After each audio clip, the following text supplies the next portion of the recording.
So how do we differentiate between what is relevant data and what is irrelevant data?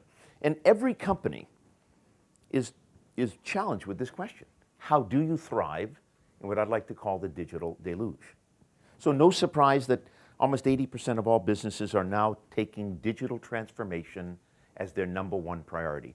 But as my distinguished colleague Ginger Conlon, who's speaking with, at the same time as me, we had dinner last night, digital transformation doesn't happen overnight. And the biggest mistake one can make is to try to rush digital transformation. So the question is, as it says in blue, how do you capture, how do you retain, and how do you grow customers who they themselves are awash in this digital sea? And you sit back, at least I do, and you ask these types of questions.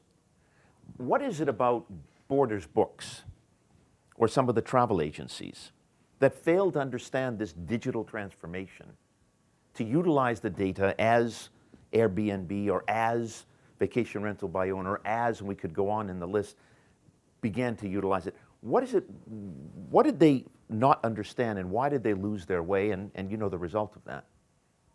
Or you take companies like Illy or Blue Shield of California, both of which are clients of ours, they're kind of finding their way. How many of you drink Illy coffee? Raise your hand. Okay, it's from Italy. It's a good coffee. Not the best in the world, not the worst in the world. It's a good coffee.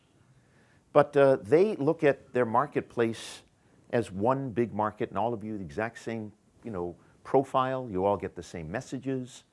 And in my opinion, they're learning their way. A wonderful company, but learning their way.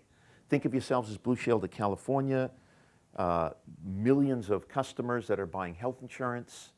The question then becomes, how do you listen carefully and work with your clients who look at health insurance as sometimes one of the biggest complications in their lives?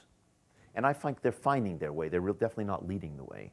And then you look over to the far right at companies like Starbucks or Tesla, Amazon, Apple, those types of companies. And for reasons I'll share with you shortly, I would observe they're leading the way.